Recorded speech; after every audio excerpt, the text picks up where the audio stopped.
In the summer of 1986, Hajime Isayama was born in Hita City, Oita Prefecture.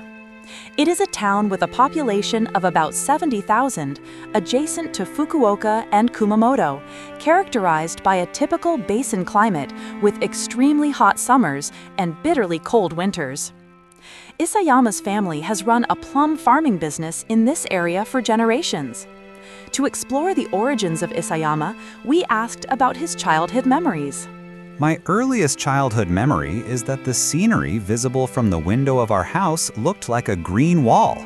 I was still very young, so I couldn't grasp my location on a map or understand exactly where in Kyushu I was. I vaguely felt that I existed in a place surrounded by a green wall. But since I didn't know any other world, I thought that was normal. Your family runs a plum farm. What kind of childhood did you have? Since both my parents worked, my grandmother took care of me. While she was working in the fields, she would spread out a mat nearby, and the atmosphere was like, sit there and stay put. I wasn't allowed to move, so I remember staring at the moss for a long time. I found it quite interesting to watch the tiny centipedes swarming in the moss. I heard you liked drawing dinosaurs when you were little. The first thing I ever drew that I could call a picture was a Tyrannosaurus. I drew a crest like Godzilla's, so it was kind of unclear whether it was a dinosaur or a monster. For some reason, I was obsessively particular about the wrinkles on its neck. My kindergarten teacher praised me, saying the wrinkles were nice, and that drawing is still displayed in my parents' bedroom. It's like a mural of giant robots and monsters fighting, with lots of missiles being fired. Maybe it was influenced by Sentai shows. Back then, whenever my parents said I could borrow a video, I always went straight to the special effects section and borrowed titles like Godzilla, Mothra, and Gamera. I especially loved the Godzilla food toy that came as a candy bonus. I would imagine that if this was a mountain, Godzilla's face would be peeking out from here, and I played by expanding my imagination. Godzilla has both an entertaining aspect and a serious side as a threat born from nuclear testing. What attracted you to it? As a child, I didn't understand the themes. I just thought it would definitely be fun if a huge creature fought in the city. I once tried to deeply consider why I was attracted to large dinosaur-like beings. In Japan, it's Godzilla. In the West, dragons. Despite being from different cultures, there's a shared feeling that dinosaur-like creatures are cool. I think it's because humans were once prey animals. It's like a runner's high. When you run from danger, pleasure chemicals are released in the brain. Without that, you can't stay calm and your legs freeze. As survival wisdom, it's necessary to turn fear into pleasure, which makes us find giant predators cool or inspire awe. I think genes from when we were in the position of being prey influence this. It is said that you preferred being alone during elementary school. What kind of boy were you? I used to read the Slipshod 3 all by myself. When I look back at the school anthologies from that time, everyone wrote that I was gloomy. They also said I was funny, but apparently I had a smile that only lifted one side of my cheek, so people never really knew what I was thinking. But I also played outside with everyone normally and swam in the river every day during summer. Looking back now, I think I had a pretty luxurious childhood. Did you practice any sports? I played soccer until 6th grade, but it was all about enduring. Even though my classmates thought I was funny, when it came to matches, I was useless, and I started to become aware that I was seen as inferior within the group. I wanted to quit soccer, but as a child being supported by my parents, I didn't have the right to decide. But now, looking back, I think I should have enjoyed it more, and the unpleasant parts of sports were also good experiences. If I had grown up without going through any unreasonable hardships, I probably wouldn't have had the capacity to handle things, and might have become someone who couldn't endure unpleasant things at all. What kind of child were you in middle school? Everyone said I had become boring. My ego started to emerge, and I began to think about what am I, which I hadn't thought about before. It was painful and felt uncontrollable. Looking back now, I feel that this painfulness is probably something I will carry for life. When your ego emerged and you felt you had no place in reality, people generally turned to subcultures as an escape. How was it for you? I turned to games and erotic novels. A certain friend was obsessively into games. He was my otaku mentor. The concept of otaku-style Moe drawings was something I first learned about through erotic novels. Around that time, Moe-style drawings were a trend for me.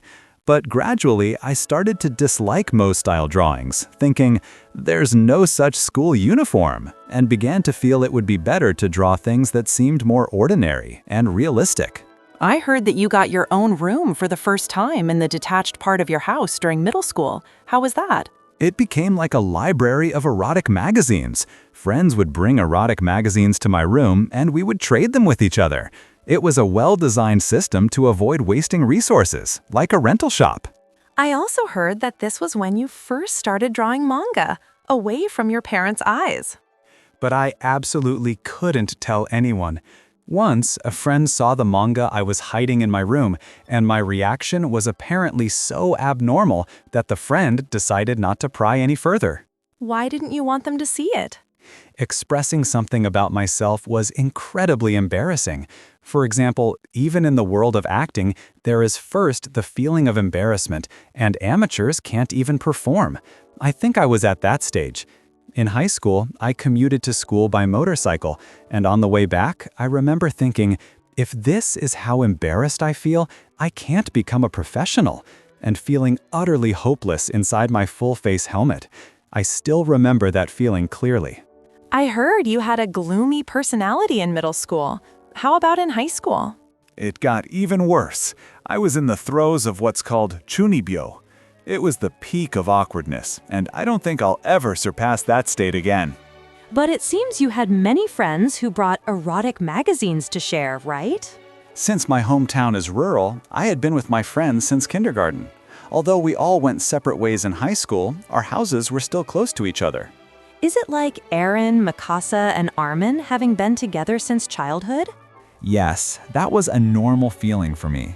During high school, I heard that you took a highway bus to Fukuoka to buy manga supplies, to seriously start drawing manga.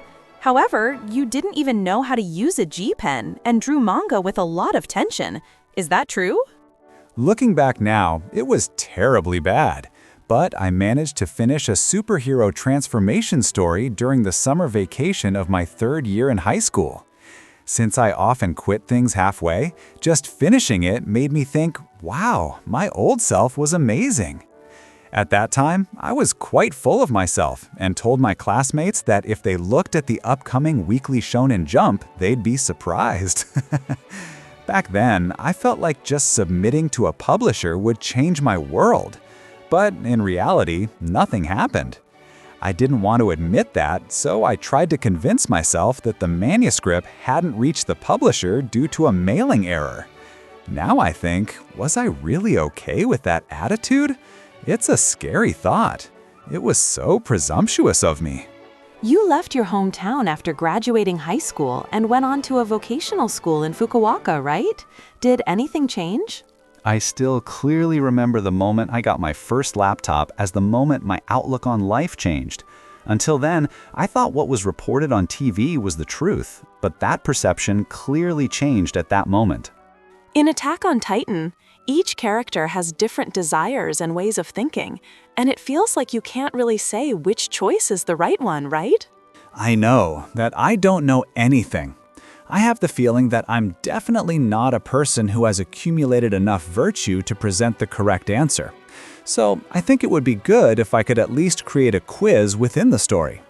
I like Tsutomu Nihei Sensei's works, and his manga doesn't have characters talking or any explanations, but it still feels like there's a proper answer hidden in the situation, making it a quiz that draws you in deeply. What other manga have influenced you? When I was in elementary school, I was a Jump fan. It was around the time Eiichiro Oda-sensei's one-shot Romance Dawn was published, which later became serialized as One Piece. I knew him from a very early stage, you could say. When I became a middle school student, I read Ryoji Minagawa-sensei's Arms and seriously started wanting to become a manga artist. In high school, we passed around Gantz and Berserk in class to read. You initially enrolled in the design department when you entered vocational school, but soon transferred to the manga department. Had you already decided to become a manga artist? No, I absolutely thought it was impossible. By going to vocational school, I realized there were people who could draw manga way better than me, and I became aware that it's really a world for the chosen ones. My older sister used to buy fashion magazines where Moyoko Ano-sensei serialized jelly beans. The protagonist aims to become a fashion designer, but at some point says it's impossible to become one. The manga depicted a huge number of stone walls, and the protagonist felt like just one stone among them, thinking there's no way to climb up. That was so convincing that I accepted it. Still, you kept drawing manga, right? I thought it was better than regretting not drawing at all. I didn't really believe it would bear fruit. It felt like buying a lottery ticket. While others studied properly, went to university, and worked hard, I kept feeling anxious, thinking, what am I doing? Late teens are a time when people worry about their future, right? Being supported by my parents was a source of helplessness, a huge complex. At that time, I was anxious about whether I had the ability to live without my parents' support. I think that was probably a kind of rite of passage anxiety about whether one can become an adult, something that has existed since primitive times. Nevertheless, you have now become a manga artist as you wished. I don't think the decision to aim to become a manga artist was the right one. If someone in my family wanted to become a manga artist, I might tell them to hold on a bit and reconsider. Looking back, the reality is even harsher than the stone wall image Moyoko Ano-sensei drew. It's more like a gamble based on probability. If I were a parent, I'd want to stop my child. Did your parents know about your desire to become a manga artist? They probably understood when I transferred to the manga department, but they deliberately said nothing to be considerate of me. They didn't say anything until I won an award, and after that, I told them that I was aiming to become a manga artist. While you lacked confidence in becoming a manga artist, didn't you have a faint confidence somewhere in your heart? I think the only thing I had confidence in was one idea. When I was 19, in a small dorm room, doodling while browsing the internet, I came up with the plot for Attack on Titan. I thought the worldview of humanity on the brink of extinction due to man-eating giants was interesting. I was confident about that plot. But the hardest part was whether I could objectively view and evaluate that idea myself. Even so, I felt this story should be interesting, and although it might be impossible, I wanted to try it within the manga. At the manga department you attended, there was a project where students would take their works to publishers in Tokyo as part of the class, right? I brought my work to the editorial departments of 3 publishers. One of them was Shintaro Kawakubo from the Weekly Shonen Magazine editorial department, who is now my editor. How did you feel when you received a phone call from a publisher for the first time in your life? Although Attack on Titan is huge now, it had 0 evaluation until then, so that moment was the most incredible leap forward. It was the first time I could think to myself, it's okay to aim to become a manga artist. Was it a feeling that the story you had been imagining in your dorm room was suddenly becoming reality? Rather, it felt like reality was drifting away. I never thought my manga would be published in a magazine and lined up in convenience stores, so it was like entering an unbelievable world, and I felt increasingly detached from reality. When I first saw Attack on Titan, I was captivated by the vivid depiction of the giants. Was that distinctive style deliberately drawn? Not deliberately. While I thought it would be better if it was easier to see, I drew it as best as I could, and it ended up like that. But I think I could have drawn it more cleanly. However, I don't have that kind of sensibility. For example, I think people who like classical music find value in improving technique and creating musically perfected works, but for me, something less complete feels more familiar and comfortable. In bands, I prefer unfinished demo recordings over clear CD sound sources, and in art, I'm drawn to rough sketches or unfinished works. You said that when you were a teenager, you were extremely embarrassed to have people see your manga, but now you check online reviews quite a lot, right? Compared to when I was a high school student and extremely self-centered, that has changed drastically. The more passionate readers are, the more likely they are to have critical or unfavorable opinions, so I find their feedback quite helpful. Originally, I feel my manga is not that perfect, so I can think, yeah, that's right, and look for what's wrong. If I felt like I had put my entire life into creating a perfect manga, I might not be able to look at the internet at all. Sometimes it doesn't feel good, but more than that, I think it's not good to only hear positive opinions because then you lose sight of your own footing. Among the manga characters, Levi is overwhelmingly popular among women. How do you feel about that as the author? I enjoy drawing Levi. However, he is difficult. I am not a great person, so I feel I can't draw such a grand person. While hoping to uncover a bit of the greatness within the characters, I try not to have them say too much. That applies not only to Levi. I was surprised to learn that the plot of Attack on Titan was being developed when you were 19. Did you have a rough idea of the later developments as well? I had a general idea of the kind of ending I wanted for the manga from the beginning, but it was quite vague, and once I started drawing, the details gradually came together, and I thought about the next developments as I went along. Since your manga is serialized in a monthly magazine, I imagine you can craft a more detailed story. What is your monthly schedule like? I spend 1 week on storyboards, 2 weeks on drawing, and the remaining week turns into like spoiled food. I don't even feel like picking up trash off the floor to throw it away. When I'm working on the storyboard, I always feel unstable, thinking, there's no way I can do this. After the story is completed somehow, I feel relieved, thinking, I survived this month, and then start drawing. But before the manga deadline, I get really pressured, and as a reaction, my mental switch turns off every time. Considering I'm naturally quite lazy compared to most people, I'm doing things every month that I can't even imagine. That said, during that, spoiled food period, you check out new video works. I heard you recently got hooked on Knights of Sidonia and Aoi Hono. Did you feel anything from Aoi Hono, which depicts pure young people aspiring to become manga artists? It's a universal experience for creators. There's a scene in the original Aoi Hono that I really like. The protagonist, Homura, who can't bring himself to draw manga, lies coolly across a double-page spread on his bed, waiting for motivation. A scene called Waiting for the Soul's Motivation. When I was 19, I was exactly like that. As readers' expectations grow, does that increase the pressure on you? I feel that I have a responsibility as the original author.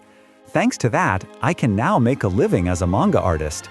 And my next goal is to conclude the story well, so that readers say it was interesting until the end.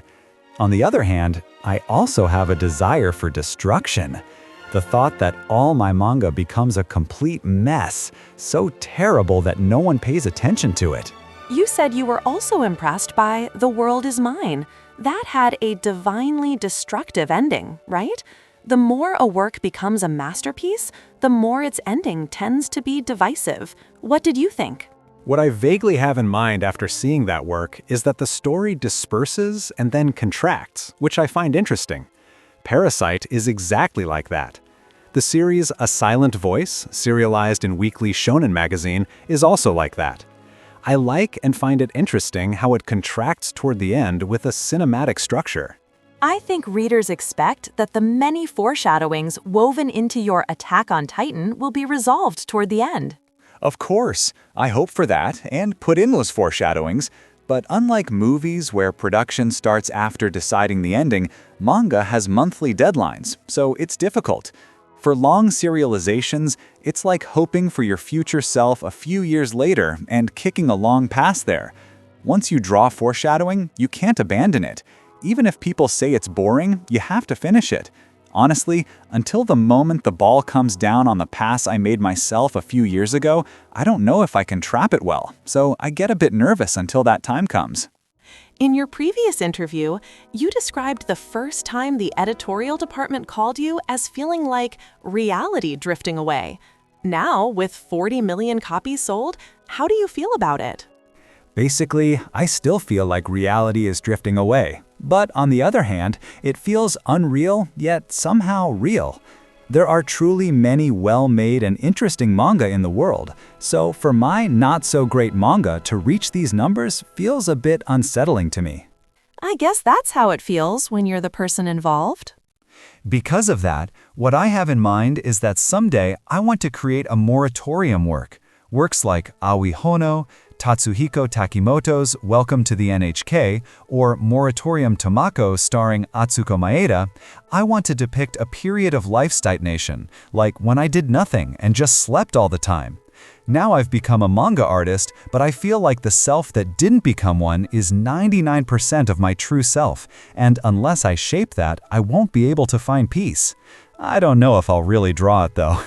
I heard that when you moved to Tokyo at 20, you assumed there was over a 90% chance you'd live a part-time job life drawing manga until about 30, and eventually return to your parents' home. I think that was the feeling of my generation back then. Nowadays, middle and high school students seem strangely calm and look very mature. I feel it's because they can already see the patterns of failure ahead. Our generation heard only stories of successful people who were hopeless when young but became big later, and we felt like we could become like that someday. Today, you can find stories of the 99% who didn't make it on the internet, and I think that influences them. You refer to yourself as part of the sampling generation. What does that mean? It means a generation that takes various precedents and transforms them into their own original expression. It might be more of a trait than a generational feeling. Quentin Tarantino in his 20s worked at a video store and brought that film nerd vibe directly into the major film scene. He deliberately used worn-out, plagiaristic expressions and retro music with noise mixed in. Tarantino samples subjects he loves. The mainstream approach is to remove noise and make things clear, but Tarantino understands that creativity lies within the noise and consciously expresses that. I heard you have recently been influenced by hip-hop music. Manga and rap don't seem like things that would connect, but is there something that resonates between them within you? Hip-hop originally samples existing music and reuses it, right? Then you put your own words on top. Even those words sometimes are exactly what someone else said. Even in the worldview of my manga, Attack on Titan, the idea of giant monsters attacking and humanity facing extinction is a common theme. But by adding a little something unique, I think something different can be born. I believe everything in my work is like that. For example, Japanese karakusa patterns, when you trace the Silk Road, lead you to the plant motifs on the Parthenon in Greece. Everything is born from imitation, but within that, there is something unique to oneself, and I think that accumulation keeps being renewed. Your manga is enthusiastically read in countries like South Korea, Taiwan, and China. Japanese readers might interpret Attack on Titan as a metaphor for earthquakes or the self-defense forces, but overseas readers might associate it with different threats. The pattern of a world once thought safe suddenly revealing itself to be unsafe is a universal threat that exists in any era and any country. I was once interviewed by a newspaper in Hong Kong, and their reception was very earnest. Hong Kong was returned from Britain, and the Chinese government began entering their territory, which they related to the giants in the story. Some people try to navigate skillfully on the giant side, while others desire independence. The reporter seemed to identify with the Survey Corps. I heard that when you created Attack on Titan, you wanted to depict 3 types of human characters through the Garrison Regiment, the Military Police Brigade, and the Survey Corps. Could you tell me about that? I've always liked categorizing and looking at things that way. There's a song by my favorite hip-hop group Rhymester called Prisoner Number 1, 2, 3, which sequentially sings about the thoughts of 3 prisoners, and this corresponds exactly to the Garrison Regiment, the Military Police Brigade, and the Survey Corps. It's no exaggeration to say that Attack on Titan is expressed in this song. There are those who cunningly try to use the system, the anti-establishment side, and the largest group, the fence-sitters, who are opportunists. About 3 years ago, when I interviewed you, you mentioned that you couldn't fully empathize with Eren, who wishes to go outside the walls. How do you feel about that now? At the beginning of the manga serialization, I struggled a bit, thinking the protagonist was somewhat symbolic. But when Yuki Kaji voiced Eren in the anime, I felt, this is it. The subtle weakness in his voice, the nuance of pretending to be strong is embedded in his performance. He's brave, but actually doing his best. I feel a similar sense of putting up a brave front myself, and as I continued drawing the manga, I think my understanding of Eren deepened. Attack on Titan starts with the reason for the existence of the Titans, then the surprising twist that the Titans are actually comrades, and Eren's father holding a secret key, among other mysteries that keep piling up. It's a work that makes you very curious about the ending. Where are you now in the overall story? I want to think we're already past the halfway point. Initially, I planned to finish around volume 16, but I felt that I had to at least depict the flow of the characters' emotions for it to work, and since there are many characters, it's become longer. From a cinematic perspective, I believe it's meaningless if each character doesn't change from beginning to end, so I want to depict the moments when they change. For me, I think there are about 3 years left until the end. I want to finish soon, so I want to develop the story tightly and wrap it up quickly. But somehow I always end up saying, but. That concludes this interview. Thank you very much.